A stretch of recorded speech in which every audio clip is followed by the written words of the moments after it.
I wasn't always claustrophobic. Written by Reddit user Polterkites. The entrance was big enough to crawl through. Crouched down in the dried-up riverbed, my older brother Kai peered inside. I watched from up on the riverbank edge as he reached into his saddlebag, pulled out a flashlight, and beamed the light into the cave. This was our yearly tradition. Find an unexplored cave and explore it. Not the safest hobby, but it worked for us. I just enjoyed spending time with Kai. He's the kind of guy you turn to when life turns shit. Calm, measured, focused. He cared about people, no matter the risk. Finally, Kai looked up at me and grinned. He raised his arm and gave a smooth thumbs up. I nodded and made my way down the riverbank. It was steeper than it looked. The sun moved behind the mountain summit, and shadow crept over us. It was quiet out here in the LaSalle Mountains of Utah, quiet and peaceful, like the first day of summer back. My foot slipped. I tumbled over backwards and slammed against the hard-packed dirt. Before I knew what happened, Kai stepped over me and extended his hand. "You okay?" he said, looking down with concern. "Yeah." I took his hand, and he pulled me up. Dust plumes rose up from behind. "It's about 50 feet to the chamber," said Kai, turning back toward the cave entrance. "Chamber?" "Yup."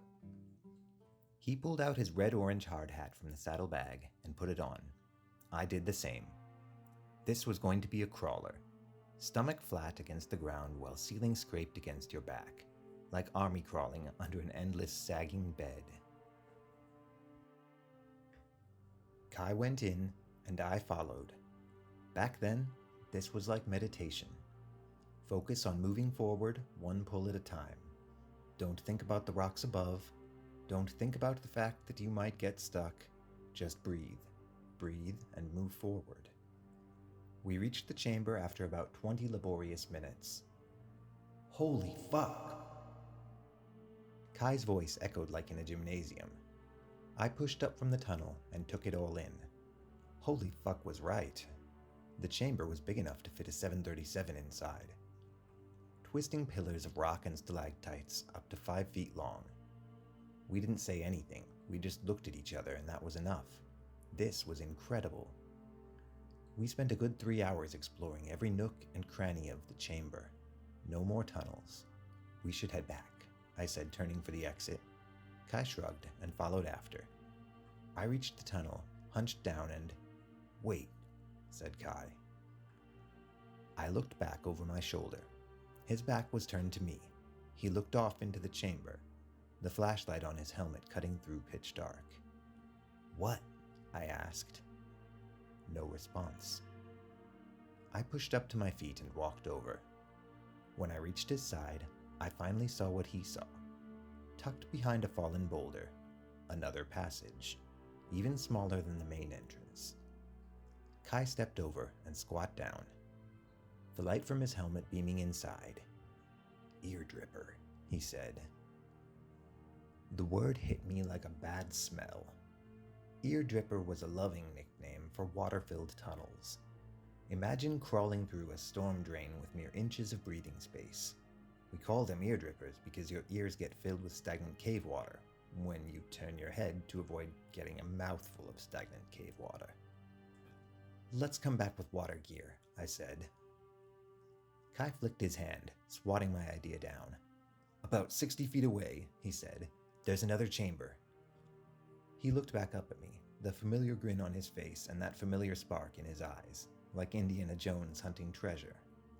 "What if it rains?" I said. "Forecast is dry for weeks," he said, turning back to the passage and crawling forward. I shook my head and followed after. When Kai's not worried, I'm not worried. I'd follow Kai if he went to hell. Back when we were kids, one of the Bulry brothers pushed me into a rushing torrent. My head smashed against a rock and I blacked out. When I woke up 5 minutes later, I was on the shoreline and Kai was pumping my chest. He'd jumped in after me and pulled me out. When I asked why he'd risked his life, He shrugged, shaking his head as if to say, "Beats me." That was Kai, summed up. I could handle tight spaces. Water, on the other hand, not so much. It always felt like something was hiding underneath the surface, waiting for me. Like some ancient evil lurked there, since time began, just waiting for me to crawl by so he could finally clamp his rotting teeth into my screaming jugular. Perhaps watching the descent while high on acid wasn't the wisest decision. Regardless, I crawled after him. Turning my head, I sealed my mouth shut as lukewarm cave water lapped up against my face like slithering tongues. My helmet scraped against the pockmarked limestone above as murky water rippled below. There was only about 5 to 6 inches of space between the water and the ceiling here. We crept forward bit by bit, both of us twisting and pulling through the ever smaller tunnel. 60 feet away, I said bitterly. 20 minutes had gone by with no chamber in sight. Give or take, said Kai, chipper as ever. I sighed and squeezed through another slippery crevice. Wait, said Kai, holding still. I stopped moving. What? He looked back at me with questions in his face, my light reflecting in his eyes. Silence. What? I said. He pulled something out of the water. Slimy and dripping, the object in his hands was about the size of a shoe. I think it's a shoe, he said, pressing his upper back against the rock wall and twisting to the side. He yanked his free arm up from the water and clawed the muck away from the object, a tedious process. Sure enough, it was a shoe, an old-timey leather work boot. We sat there in silence for about 5 seconds until... Huh, said Kai, unceremoniously dropping the shoe back into the water and pressing onward. Wait, I said, not moving. It's a shoe, he said, not looking back. Yeah, but... Maybe the first time somebody lost a shoe, he said, pulling through another crevice. I shook my head and followed after. When Kai's not worried, I'm not worried. 5 minutes of laborious crawling went by until... Fuck, said Kai. This time, I saw what he saw. A dead end. Sort of. A wall of limestone cut down into the water. Carved into the wall was a hole about the size of a dinner plate. Through the hole, on the other side, was more tunnel. I think it runs through, said Kai, shutting his eyes, taking a deep breath, placing his hands flat against the ceiling, and... Wait, I called out. He slipped beneath the water. Fuck. Now it was only me, and the sound of bubbling muck. 10 long seconds went by until he finally came up on the other side. I exhaled with relief. It's not bad, said Kai, calling back through the hole, grinning wide and squinting as my light shone into his bloodshot eyes. I looked at him, uncertainty filling my face. It's okay, man, he said. Take your time. He looked back over his shoulder. I think we're almost there, for real now. I breathed in slow, exhaled, breathed in again, shut my eyes and...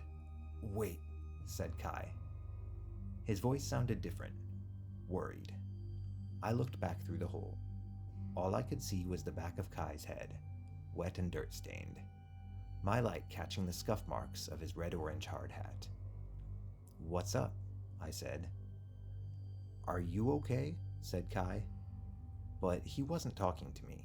He was talking to somebody else.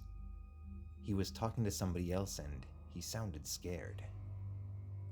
Only once in my life did I ever hear Kai sound like that. Back in our childhood, Mom was in a bad car accident.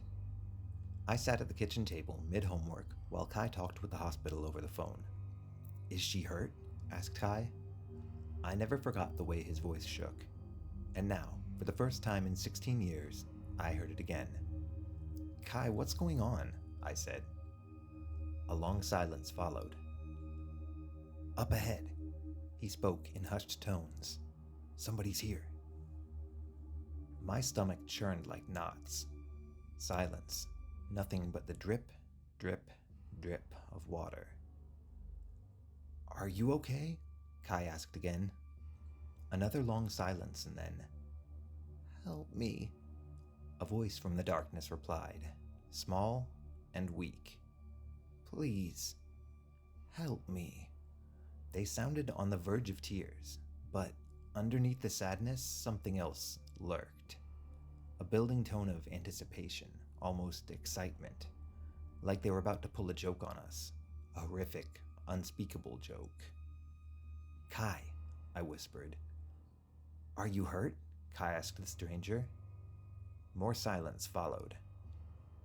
No, said the voice, calmer now. I couldn't think. I could barely breathe. Kai, let's go, I hissed, looking back over my shoulder.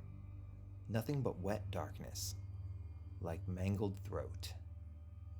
We'd gone further than I thought. The tunnel stretched on forever.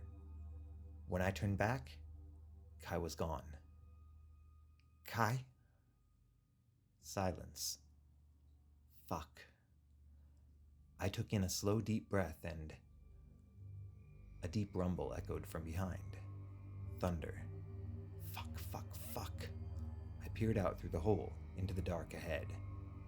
Kai? I said louder now. The water was rising. A rainstorm. Kai! I yelled. Still nothing. Kai! I screamed his name until my throat bled. Nothing replied but the sound of rising water, the metallic taste of blood on my tongue. I took another deep breath, shut my eyes, and I stopped. If I went ahead, if I tried to save him, I'd never leave the cave. I knew it. Deep down, I knew it. At least, that's what I tell myself, to justify leaving him behind. It took me 2 hours of crawling, gasping for breath, and pulling myself through biting cold to finally escape.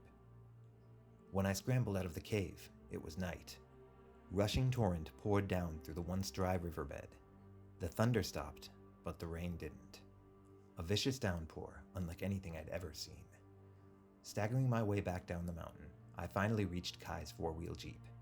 No cell phones back then, so I drove, pedal to the floor, all the way to the nearest gas station. I screeched to a stop in the parking lot and leapt out, keys still in the ignition, engine still running. I burst through the gas station front door so loud that the clerk went for his gun beneath the counter. Phone, I wheezed, hands and knees, dripping black mud onto the white plastic floors. The clerk studied me, hand still reaching for the gun. Phone, I screamed, my eyes filled with dread. Finally, he understood. He went back, grabbed the wired telephone, and handed it to me. I called the park ranger and told her where my brother went missing. She told me a team was en route, told me to stay warm, stay safe. I dropped the phone and wandered back outside, staggered through the parking lot, and climbed back into my brother's Jeep. Engine still running, driver's side door still open. I sat there until the rain finally stopped, until the sun finally crept up over the western mountains, until the fuel tank emptied and the morning sparrows started singing. They never found Kai's body. 15 years later, and I still haven't told anyone about the voice from the darkness, not even my wife. I know that's bad. I know I shouldn't keep secrets, but I'm not ready yet. Maybe in a few years. Needless to say, I don't go caving anymore. I've got trouble with basements now too, and elevators. I keep thinking about Kai's last words. Are you hurt? Kai was everything to me. Back when we were kids, after Mom passed in that car accident, Kai became father, mother, brother, friend. All that in one person. I don't know what was down in the caves. I don't want to know. It's weird, but sometimes I get the feeling like I'll run into them again, that stranger from the caves. Sometimes I wake up and can't get back to sleep. Sometimes it feels like the voice is about to call out any second now, waiting in the dark, waiting to pull me away into nothing. Of course, it never happens. But the feeling never goes away. Like any minute now they'll show up again. That small voice calling out from the night, wanting to pull me into nothing. I don't think I'm ready yet. Maybe in a few years. Maybe never. But despite it all, I do know one thing. When the day finally comes, when the stranger from the caves finally returns, I'll ask them if they're okay.